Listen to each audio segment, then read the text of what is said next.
2 more segments to go, and it only gets more crazy from here on out. Today, we're going over the green cards in Rivals of Ixalan. Let's go.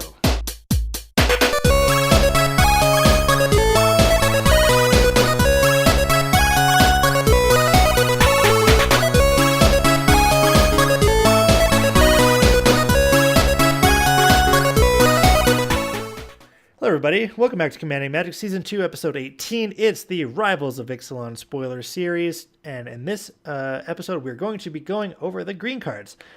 Starting with this crazy dinosaur here. My gosh, look at that mana cost. 12 mana for Galta, Primal Hunger, the Green Elder Dinosaur. A 12/12.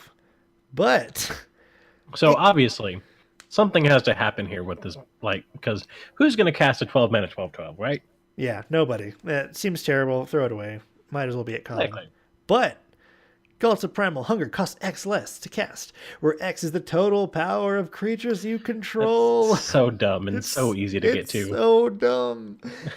Oh, this has... Can I just say, yeah. When we've seen this card forever. Long ago. And I think that set the tone of what this set was going to be like. There. We have the promo art up here.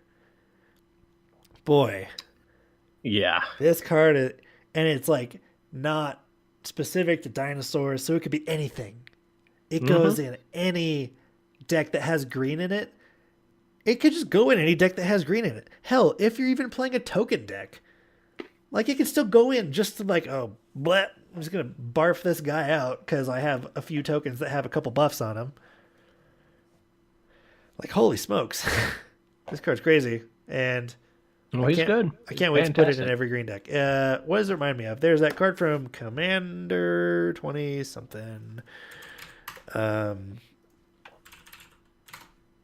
What is that card? I have no idea. See. Commander 2016, maybe? It wasn't the last Commander set. It was the one before that. The one with all the multicolor stuff. I don't know what one you're talking about. It wasn't that one. It was... here we go. I'm pretty sure it was in this one. The card is Primeval Protector. Primeval Protector. It costs 1 less to cast for each creature your opponents control. So it's like not necessarily 100% the same, but it's still pretty freaking good. Mm-hmm. And I'm pretty sure there's even another card that I just can't think of off the top of my head right now that works very similar to that. But very, very powerful card. Yep. Tell us about Forerunner of the Heralds, Brandon. Forerunner of the Heralds. It is a 3 and a green Merfolk Scout. Almost did it. Didn't do it this time. It's a 3/2. And it searches your library for a Merfolk and puts it on top, just like all the other Forerunners. And then, whenever another Merfolk enters the battlefield under your control, put a +1/+1 counter on Forerunner of the Herald. I kind of like this because it makes permanent. itself. I kind of like this because it makes itself more powerful. Yeah, I do too. Yeah, pretty neat. Like you get the benefit of the tutor when it comes in.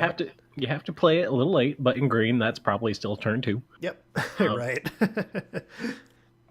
So, yeah, that rounds out our Forerunner. Yeah, set. So cool stuff. Wish there was a blue one, but there couldn't be. Right. So. Just because of just how the set is. Right. Next up is another card that's actually, this is one of the more expensive cards in the set as well, actually. Mm-hmm. Polyraptor. 8 mana for a 5/5. 8 mana for a 5/5. What? Dinosaur. However, enraged, whenever Polyraptor is dealt damage, create a token that's a copy of Polyraptor. So here's the thing, because I browse Reddit a little bit. Gosh. So when this card was spoiled, a few people were talking about playing Pyrohemia. Oh, yeah. And this card, it just gets dumb very quickly. Hang on, let me write that down real quick. Yeah. Because that's triggering your enrage on all your dice. Pyrohemia. Okay. Anyway, I knew that. I was definitely going to do that already. Pyrohemia is just an amazing card anyway. Pyrohemia. An enchantment for 4. Beginning of the end step, if no creatures are on the battlefield, sack Pyrrhemia, but at the cost of 1 red mana, you can deal 1 damage to each creature and each player. So, boom, those enrage triggers. Yep. Good lordy. Exactly. Moving into something else. Moving into, man, it's funny, with all the dinosaurs in the set, I still think that the merfolk have the best artwork. Yes. Oh, man, they're so good. Tell us about Tied Deep with Root Elite. Maybe some of the pirates, but yes. Yeah. Fantastic artwork. Sure. So Deep Root Elite is 1 and a green for 1/1. Okay. Uh-huh. But whenever another merfolk, I'm not doing it on purpose, I swear. Merfolk enters the battlefield under your control, put a +1/+1 counter on target merfolk you control. Target merfolk. That's the thing to see here. Reminds me of Scion of Una. It's a little bit different, I think. Not Scion of Una. It's Una's apostrophes Blackguard. Right? Yeah. Each of the rogue enters with a +1/+1 counter. That's, I mean, I guess the same could be said for like Bramblewood Paragon or whatever. Bramblewood Paragon. That one card that does the same for elves. Mm-hmm. I mean, not necessarily exactly the same because you could target. It's just, that's what I thought of. So how about Jade Light Ranger? Ooh, I love Jade Light Ranger. I love the name of the card, Jade Light Ranger. That sounds awesome. And this merfolk looks like a badass. Look at that thing. This is, man. Every merfolk I see, every piece of art, man, like the greens and like the purples and the yellows and just, man, it all looks so good. But for 3 mana, you get a 2/1, which doesn't inherently seem very good. It's a Merfolk Scout, and when Jade Light Ranger enters the battlefield, it explores, then it explores again. Again. Like Cascade, and then Cascade again. I think this card makes it into the dinosaur deck. Yeah? Just because of the potential of it. Because you either get a little bit more powerful of a creature in the early game, or you get a couple extra lands in your hand to make sure you're hitting those land drops, because that's what you really need to be doing in the dinosaur deck. It's great in the blue-green tempo deck. It's great in like any green deck, I'd almost say. Like, and that, I mean, it goes good in the merfolk deck, Brandon. Like, good lord, there are so many good merfolk in this set. Like that's probably one, like vampires, fine. Dinosaurs are really awesome, and that's one of the the key things that I'm excited for in this block. But merfolk have to be a close second. Like, if not like in first place as far as tribes that I wish had more support. You know, because like vampires, clerics, whatever, humans to an extent, soldiers to an extent, but merfolk, I'm so glad they branched out a little bit here. Branched out. Where's that one called? There's that one merfolk there. Merfolk Branchwalker. Oh. There you go. Tell us about Path of Discovery, Brandon. Path of Discovery. 3 and a green for an enchantment. Whenever a creature enters the battlefield under your control, it explores. This card's there fine. you go. This card's fine. I think this card is just fine. I don't think it's overpowered. I don't think it's underpowered. There is a time and a place for everything. This card is fine. Okay. You get me? What about Tendershoot Dryad? But I have actually one more thing to say. I just kind of popped up in my mind right now. Okay. It doesn't say non-token. No, it doesn't, does it? This could go into Gave. So you tap 3 mana, make 3 tokens from Gave, explore 3 times. Why'd you have to tell me that? It's so good. Because those tokens are those +1/+1 counters are permanent, and those can get doubled. Yeah. This card, Brandon, this could be the breakout card for the Gave deck. This could be the card that makes the Gave deck. What was the other card? I can't remember what it was. I'm sure I'll find it later. Oh, yeah, I don't remember. Yeah, I don't remember either. So, Tendershoot Dryad is 5 for a 2/2 with Ascend. So, hey, I got it this time. Yeah, go for it. So, Ascend. If you control 10 or more permanents, you get the City's Blessing for the rest of the game. Or as I like to say, if you have the thing, you get the thing. So, at the beginning of each upkeep, create a 1/1 green sapling creature token. Saplings you control get +2/+2 as long as you have the City's Blessing. This is the first time I've read this card front to back. This can also go into Gave, to be perfectly honest. I like actually it's not hard to get to 10 permanents there either. But I actually need one of these because I always have the sapling deck at the back of my mind. I have because I mean for a hot second I had Rith the Awakener, oh yeah, like the yeah, mortal enemy of Gave. yes. But this card needs to go in that deck too. I don't have the deck together. I just have a pile of cards set aside that it's like these cards go in the Rith deck. You know, Yeah. but I need to get one of these now. I'm gonna type that down real quick. Tinder shoot Dryad. Next up is an interesting card, a very powerful, interesting card. Brandon, tell us about Wayward Swordtooth. I love this card. This card's awesome. So it's 2 and a green for a 5/5. So Oh there my you word. go. Oh my gosh. But it's got a send. So if you got the thing, you get the thing. Then you may play an additional land on each of your turns. What? Okay, whatever. What? Fine. 2 mana or 3 mana 5/5 that plays me extra lands. My Great. word. Wait, this has more text? Are you kidding? This has got to be a downside, right? Let's go. Has to be. Wayward Swordtooth can't attack or block unless you have the city's blessing. In Commander, I don't see this being a downside at all. Right? No, I not just at don't. all. Like maybe This you card won't is be able all to attack. upside. Maybe you won't be able to attack the turn he comes out.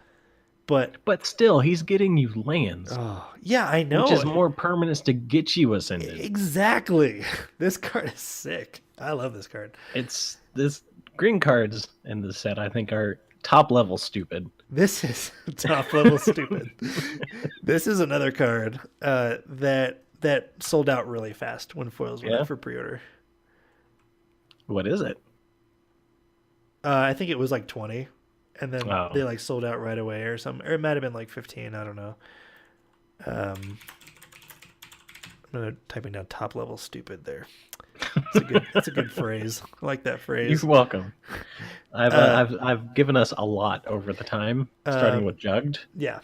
Just saying. I'm really excited about the next card, a World Shaper. Not to be confused with World Slayer. Screw that card. Shoutouts to Colin. Yeah, I played it too. I never actually played it, but I had it in a deck. At 4 mana for a 3/3 Merfolk Shaman. When a World Shaper attacks, you may put the top 3 cards of your library into your graveyard. Okay. What else does it say? What deck does that go in? I wonder. But wait, there's more. When World Shaper dies, put all land cards from your graveyard onto the battlefield tapped. This is like a card made for Sidisi. Oh yeah, made for Sidisi, made for Gitrog Monster. Yeah. Yeah, Or Titania. yeah. Dang, maybe I should just put a Gitrog Monster in Sidisi and a Titania. Go for it. I don't know. Sidisi is a little bit of a neglected deck at the moment. Yeah. I just haven't played it that much. There's been a lot more interesting stuff for me to work on my mind. I always try to make sure to get like cool stuff for it. Get good lands if they come out and Yeah. upgrade your mana base and all that. Yeah. But yeah, maybe it's time for like a good revisit to see like what I can really put in that deck to make it, come back to the forefront a little bit. Yeah. So no, I can add a bunch of dinosaurs to Surrak. Surrak, yeah, definitely. It's funny, both of our cons decks, just a little bit neglected right now.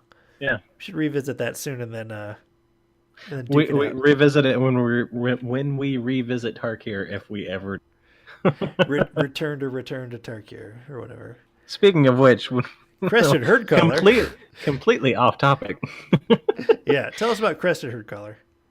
3 green for a 3/3 dinosaur with trample. And when Crested Horncaller enters the battlefield, create a 3/3 dinosaur creature token with trample. It's one of these. I don't know if it 5 mana 3/3 that makes a dude. Yeah. It's like 6 power. It's no Swag Tusk. Yeah, so it would have been really awesome if it was like whenever it enters or leaves, but that would have probably had to bump it up to rare. How about Cacophodon? I'm not feeling it. I'll talk about it, but it's not the card for me. At 4 for a 2/5, when it becomes enraged, when it's dealt damage, untap target permanent. Okay. I don't know. It's not your land though. Target permanent. Yeah, I guess you're right. Could untap my what's that legendary land that from Nykthos? Ixalan? No. The flip one Oh, from the Ixalan. guy's cradle. Yeah, that one. Anyway. Etlock? Cradle of the Sun? Yep, that's the one. Uh, is it ITLA? ITLI? I think so. ITLI? Yeah, I think it's ITLE? Oh, yeah. It's ITLI. Yeah. So you could untap. That's not the card I clicked. You jerk. This is shenanigans. It won't let me do it.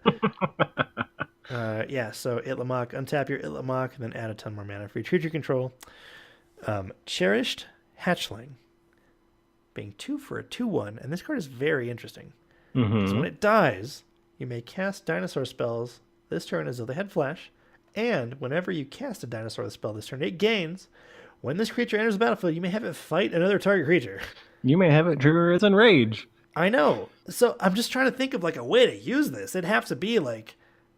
So I feel like it almost works either way. It could work on your turn if you use something that can just kill this guy, and you could bring stuff in to fight things, but you can also use it defensively. Exactly, that's what I would use it as. I think it could be used either way, though. Right. But you, if somebody's not thinking, and they just they think, oh, you just have a few things, and screw it, I'll just attack and get you down a little bit, and you throw this out, and then you play all your dinos, but you would have to, have all your mana open. Yeah, is the problem. Yeah. But in green. Interesting. Very interesting card, I think. Mm-hmm. Enter the Unknown is a little bit like Explore. It lets you play another land. Swift Warden is a cool card. Tell us about Swift Warden. The art's neat. Yes, it is. 1 green for Merfolk Warrior. That's a 3/3. So you're on par. I did, didn't I? It's got flash. Yes, so, it's better. It is better. With it? Yes. Or without it? Mm-hmm. When Swift Warden enters the battlefield, target Merfolk you control gains hexproof until end of turn. That's rad. I love that. I like that a lot. Pretty good. Thrashing Brontodon. 3 for a 3/4 that essentially is a Caselli Pride Mage. Yeah. I mean, I would still rather run a Rex Age if I had to do something like this. Yeah, sure. I guess the plus side to Thrashing Brontodon is that it's bigger. Like you can leave it. Yeah. You can leave it as a threat, like a looming threat. Yeah. Like, like with Rex Age, it's a surprise. But with Thrashing Brontodon, it's like, just so you know, I've got this. That's there. I've got this right here. Mm-hmm. What about Thunderherd Migration? I knew we'd get to this card eventually. How do you feel about it?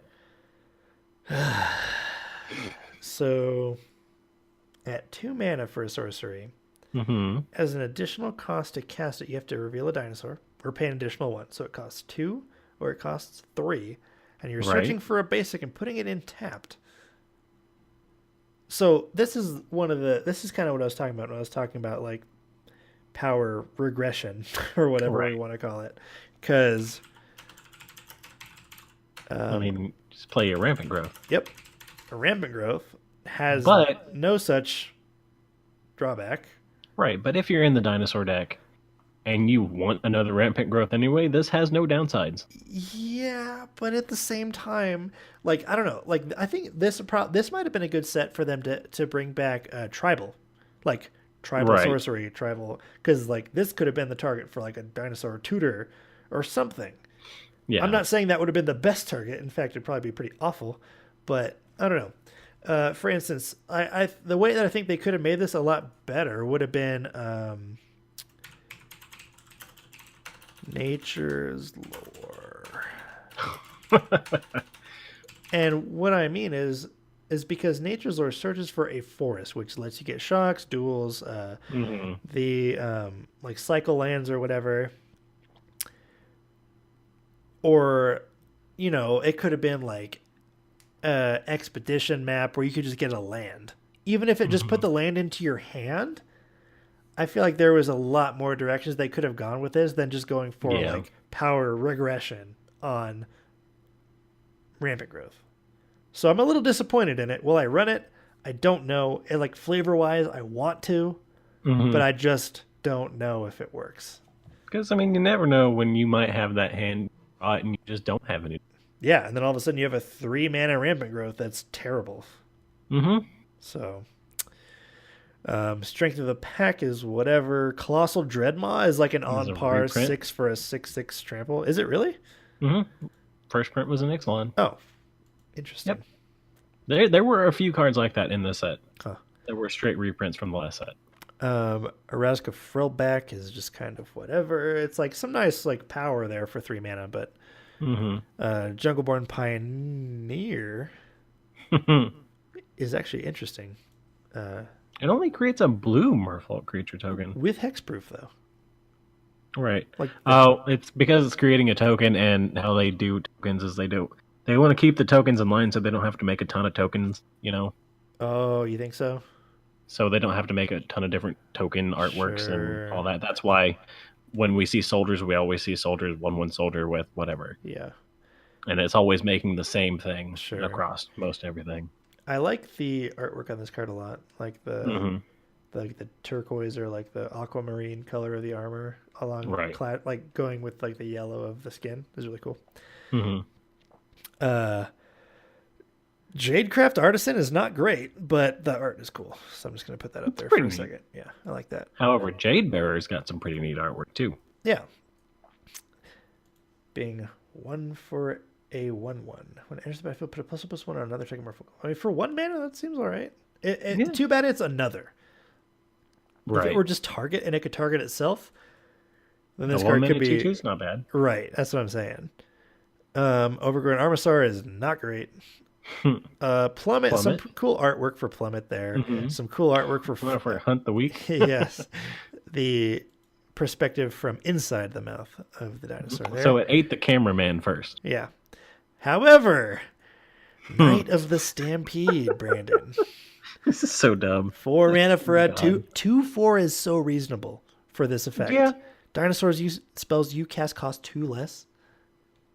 Like, because originally I was gonna run Crosan Drover. 3 for a 2/2. Creature spells you play CMC 6 or more cost 2 less. But now I don't know if I run one or both. It all depends on like what I have room for.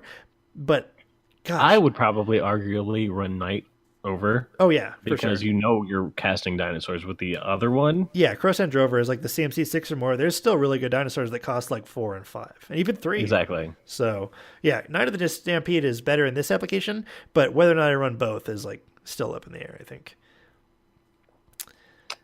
Still though, you've got the perfect like Manadork curve for dinosaurs though. There's so much cost reduction and just Manadorks that are flavorful, and there's a lot of... They really pushed it hard in this set in the right way, I think. Like, they said, for all of these other tribes that have had years and years and years and years to develop their support over, like, sets and sets and sets, we're going to give you a solid package for dinosaurs in one block. Exactly. And who knows when we'll see dinosaurs again. Yeah, that's what you know what I about mean? to say. So I kind of feel like that was part of the reason. They said, you know what, maybe we're not going to see dinosaurs again for a long time, if ever. So we're going to give the people like a solid base for the dinosaur deck, you know? So instead of introducing werewolves in Innistrad, you don't, give them your commander in the set, right? Then, years later. Yeah. And still having it be bad.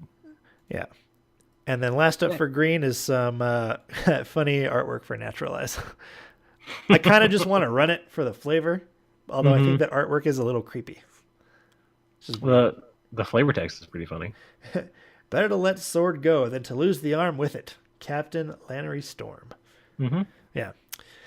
All right. So we've gotten through green. We are almost there. We're going to be going into the last episode of our Ixalan spoiler series here. We've seen a lot of really cool stuff in green, a lot of really power stuff in green, but the power level only gets higher as we move into Rivals of Ixalan spoilers, multicolored artifacts and lands.